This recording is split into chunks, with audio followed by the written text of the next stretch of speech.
Ah yes, poor old car with cataracts. Very common, especially of cars of a certain age, like on our '99 Lexus here. These polycarbonate plastic molded headlamp modules tend to do this.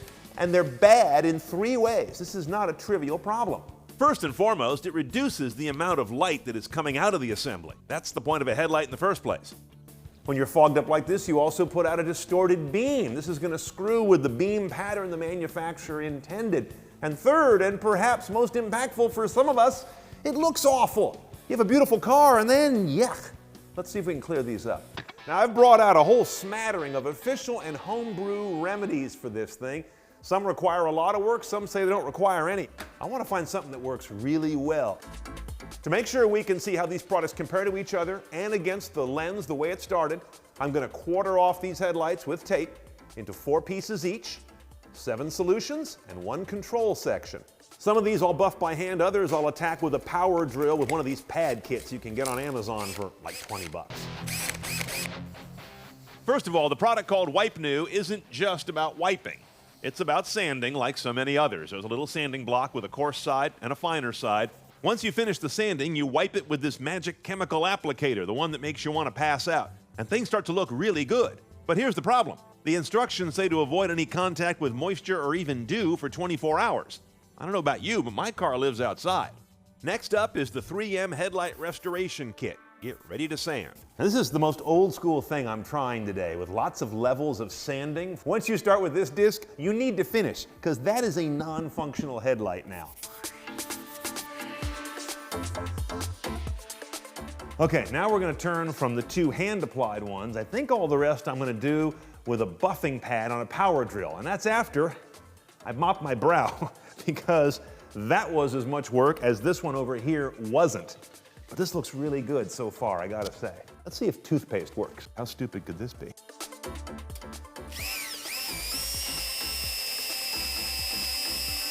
Huh. I'll be damned.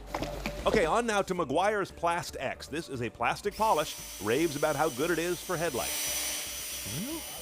Huh, it does look good, doesn't it?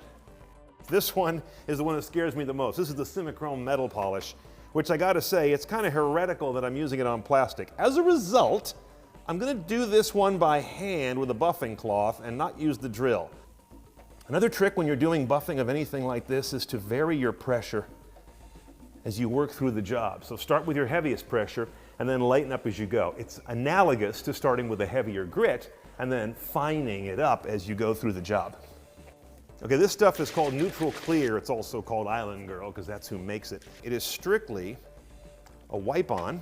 You moisturize the plastic surface, and then while it's damp with that stuff, they recommend a 000 steel wool to loosen up grime. I'm going to use some 3000 here, which is probably too fine, but better safe than sorry.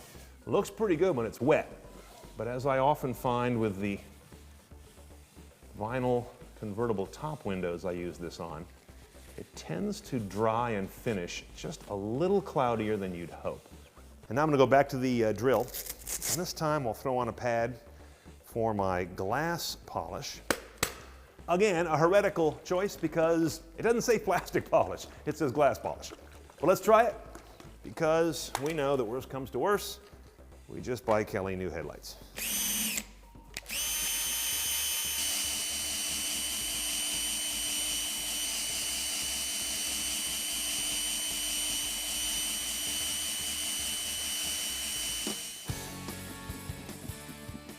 Okay, we gotta rank these, right? We did 7 different ways of clearing up your headlights and left one patch looking like hell.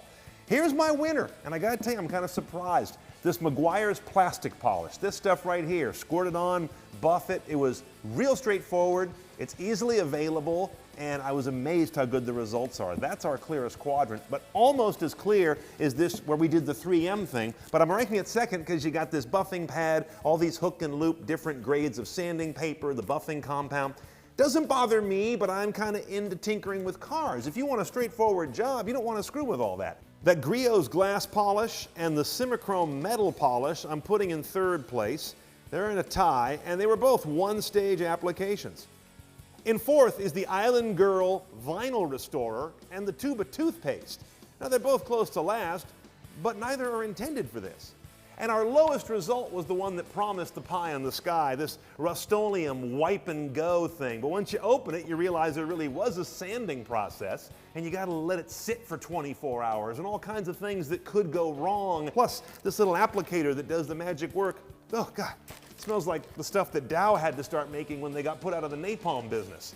That's crap. So, you got a lot of ways to clear up your headlights, and if you don't want to do sanding and go through layers of all that abrasive, which I get, you got a great option here to just use plastic polish. Go get your headlights cleaned up.